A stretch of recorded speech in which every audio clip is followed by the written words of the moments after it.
Bismillahirrahmanirrahim. Assalamualaikum warahmatullahi wabarakatuh. Waalaikumsalam warahmatullahi wabarakatuh. Sebelum kita mengawali pelajaran pada pagi hari ini, alangkah baiknya kita berdoa terlebih dahulu.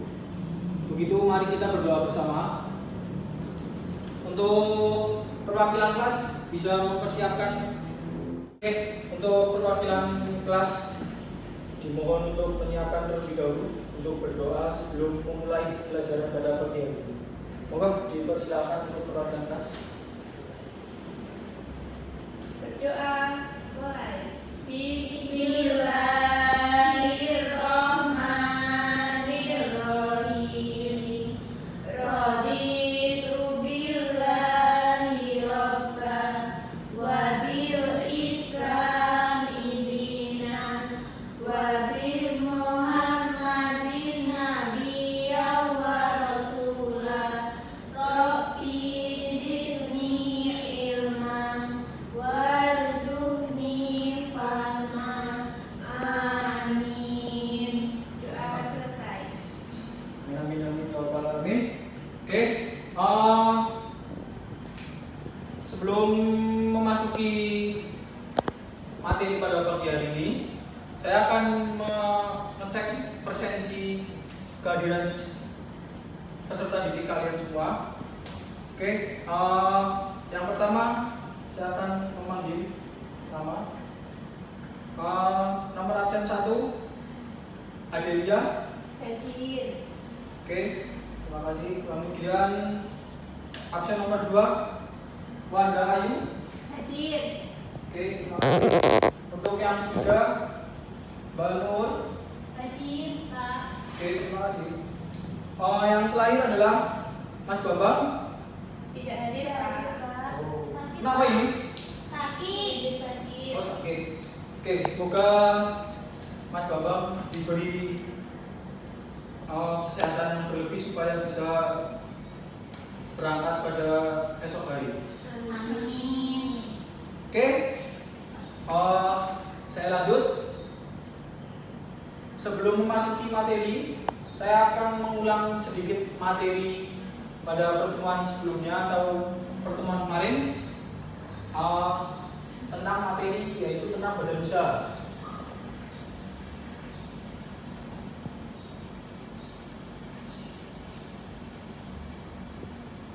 Ada yang tahu pengertian badan usaha? Saya, Pak. Ya, silakan, Mbak Wanda. Badan usaha adalah kesatuan yuridis, teknis, dan ekonomis yang bertujuan mencari laba atau keuntungan. Oke. Benar? Menurut Anda semua yang disebutkan oleh Mbak Wanda? Benar, Pak. Oke, terima kasih. Yang disebutkan Mbak Wanda adalah benar, dan saya simpulkan bahwa badan usaha untuk mencari laba atau keuntungan.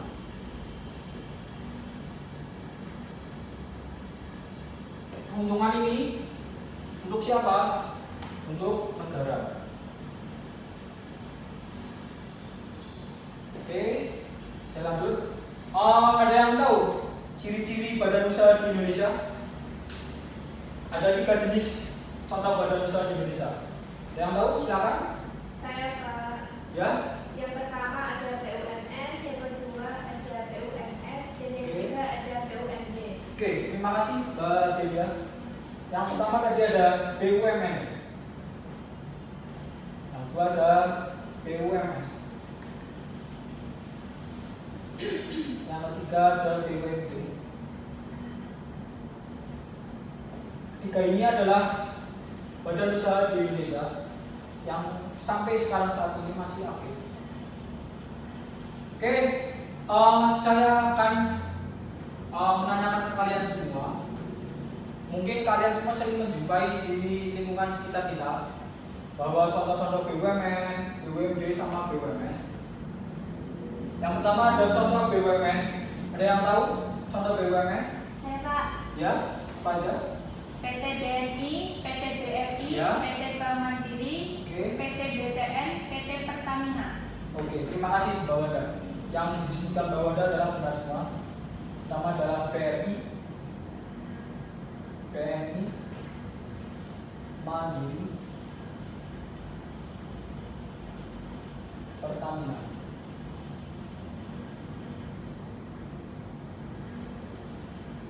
Ini adalah yang sering kita jumpai, bahkan sering kita temui di jalan maupun di lokasi-lokasi terdekat Anda. Oke, lanjut. Ada yang tahu tentang BUMS? Saya Pak. Ya, silakan.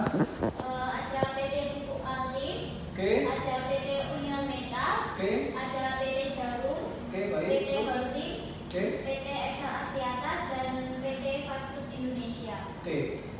Yang sering Anda kunjungi dari BUMS itu apa berarti? Yang sering Anda pakai? Itu Pak, PT Excel Asiata Kemudian, sama Fast Food Indonesia. oke. Berarti Anda mengagumi 6 badan usaha milik swasta ini. Memang garis besarnya yang terkenal adalah PT Jarum dan PT Excel Asiata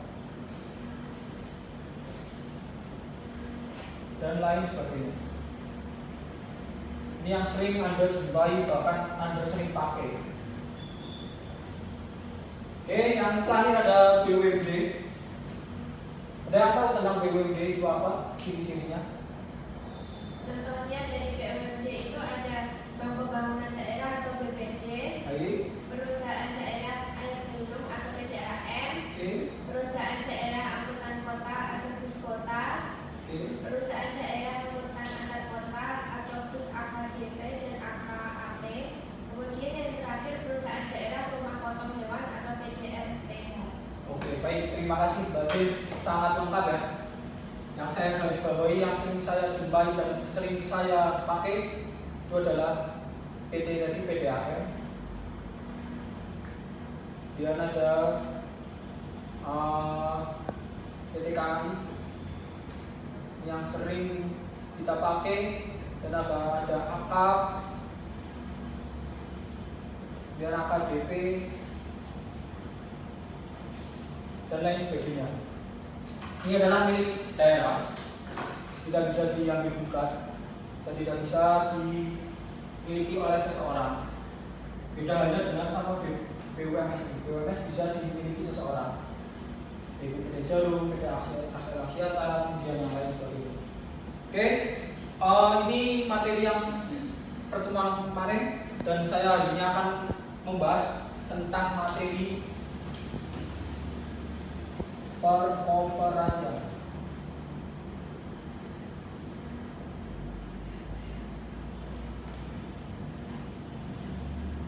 Oke, sebelum lanjut saya akan menampilkan sebuah PPT untuk Anda untuk mengetahui rinci bagaimana tentang materi dari perkooperasian tersebut.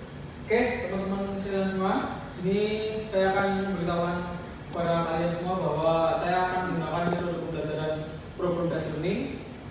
Kemudian saya juga akan membahas tentang materi perkooperasian. Oke, di sini nanti ada tentang indikator pembelajaran dan tujuan pembelajaran. Nah, di situ ada beberapa indikator dan tujuan pembelajaran. Kalian semua harus memahami dan bisa menerapkan pada materi pada pagi hari ini. Oke, lanjut masuki materi. Di sini ada materi koperasi. Koperasi merupakan sokok guru, yaitu perekonomian Indonesia berjalan Indonesia untuk dapat bertahan dari dampak krisis keuangan global dan terlepas dari peran koperasi. Oke, lanjut. Situ apa sih itu koperasi?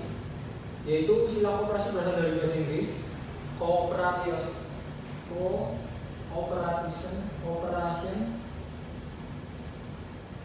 yang berarti adalah usaha bersama. Kemudian menurut Undang-Undang Nomor 25 Tahun 1992, yaitu koperasi adalah badan usaha yang bernamakan orang-orang atau badan hukum koperasi dengan melandaskan prinsip koperasi sekaligus sebagai gerakan ekonomi rakyat yang berdasarkan asas kekeluargaan. Di sini ada asas kekeluargaan, kalian harus ingat. Lanjut. Kemudian ada landasan dan asas koperasi. Landasan dari koperasi adalah Undang-Undang 1945 serta pada asasnya adalah asas kekeluargaan. Oke, lanjut. Ada tujuan koperasi. Tujuan koperasi yaitu untuk membangun ketahanan perekonomian nasional dalam rangka mewujudkan masyarakat yang adil, maju, makmur, serta memajukan kesejahteraan anggota. Lanjut. Ada ciri-ciri koperasi. Ciri-ciri koperasi adalah memiliki sifat sukarela, musyawarah,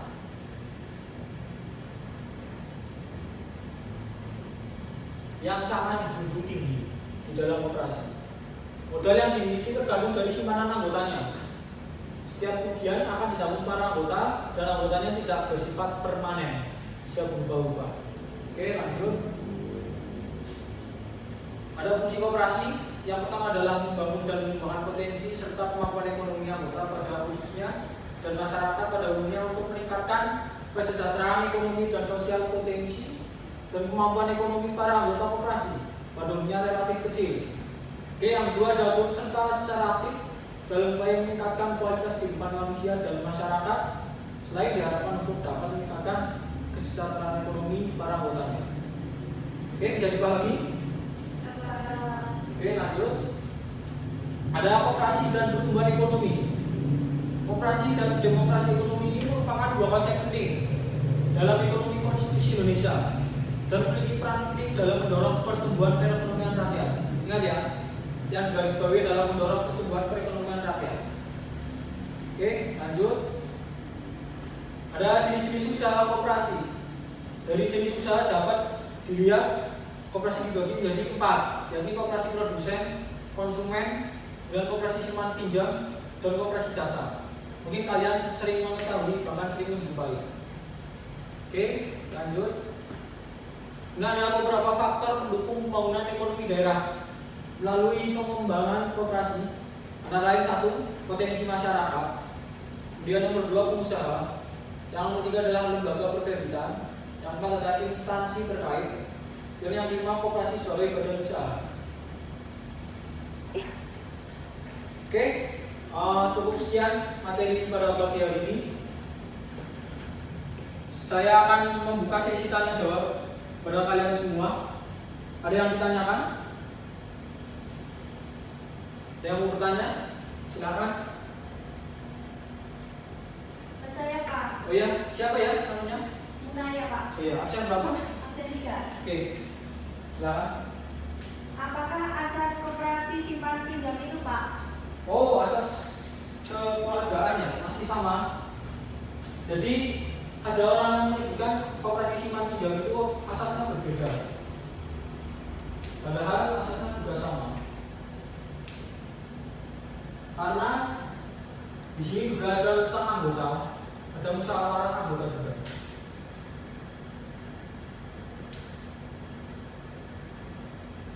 Bisa dipahami? Bisa Pak. Oke, terima kasih. Ada yang lagi bertanya? Tidak Pak. Kalau tidak, saya akan bertanya kembali kepada Anda tentang materi ini. Sedikit tentang pertanyaan saya. Apakah peran perkoperasian Indonesia di dalam perekonomian Indonesia? Ada yang tahu? Saya Pak. Ya, silakan. Siapa namanya? Wanda. Ya, absen berapa? 3. Oke. Yang pertama, koperasi membantu dalam hal membangun dan mengembangkan potensi serta kemampuan ekonomi dan sosialnya.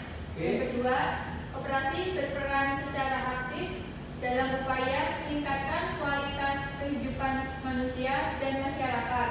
Oke. Yang ketiga, koperasi memperoleh perekonomian rakyat sebagai dasar kekuatan dan ketahanan perekonomian nasional. Yang keempat, koperasi berusaha untuk mewujudkan dan mengembangkan perekonomian nasional yang merupakan usaha bersama atas asas kekeluargaan dan demokrasi ekonomi. Oke, baik. Terima kasih Mbak Wanda. Sangat jitu ya, sangat tepat sekali jawaban Anda. Terima kasih. Untuk selanjutnya saya akan menayangkan video tentang perkoperasian di Oke, ini adalah video pembelajaran. Perhatikan secara baik ya.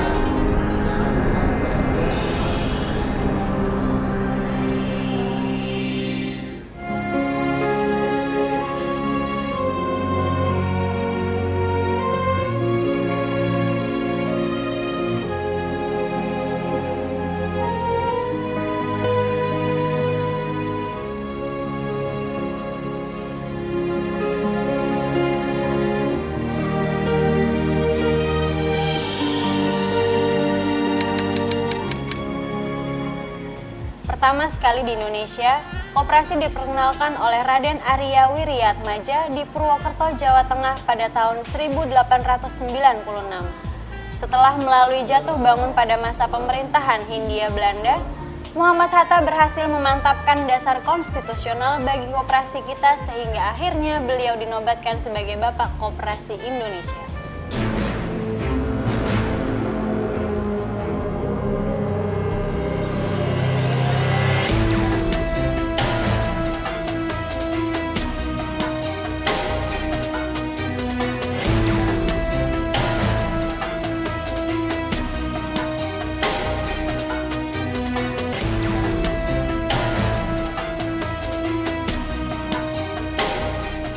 Baru bahwa koperasi lebih banyak digunakan sebagai alat oleh pemerintah untuk kepentingan pemerintah yang ada pada waktu itu untuk menggerakkan roda perekonomian yang ada pada waktu itu.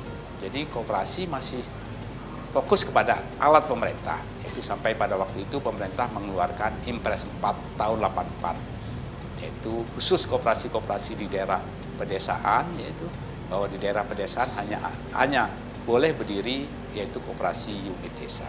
Nah, kepada koperasi unit desa pada waktu itu bahwa KUD itu merupakan alat pemerintah pertama untuk di dalam pengadaan pangan, untuk penyaluran kredit-kredit kepada para petani.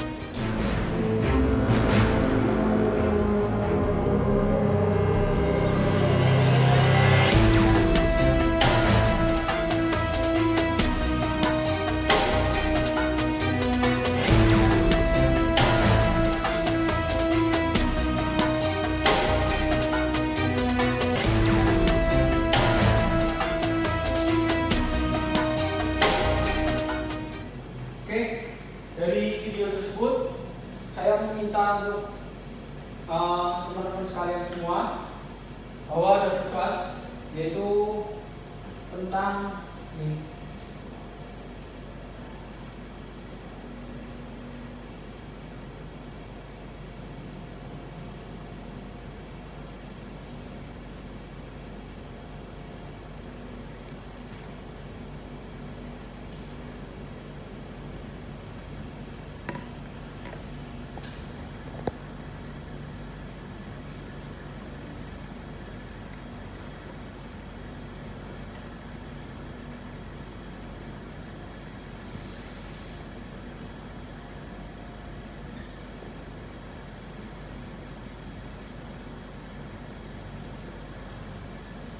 Oke, ini adalah tugas kalian semua, yaitu tentang merangkum materi koperasi, buku karangan dari Ria Wiryatmaja, dikumpulkan melalui email saya ya.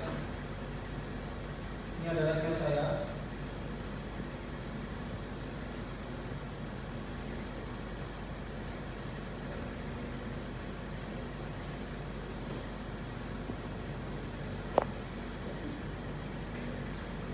Oke, jangan lupa dicatat ya tugasnya anak-anak. Ya, Pak. Untuk mengakhiri pertemuan pada pagi hari ini, ada yang mau ditanyakan kembali? Tidak boleh, Pak. Oke, sekiranya paham semua ya. Jangan lupa tugasnya dikerjakan, kemudian dikumpulkan minggu depan, lalu kita minggu depan membahas tentang tugas pada pertemuan pagi hari ini. Oke, sebelum mengakhiri pertemuan pada pagi hari ini, alangkah baiknya kita mengucapkan alhamdulillah bersama. Alhamdulillahirobbilalamin. Sekian, terima kasih. Apabila ada kata salah, mohon maaf. Bila itu hidayah, wassalamualaikum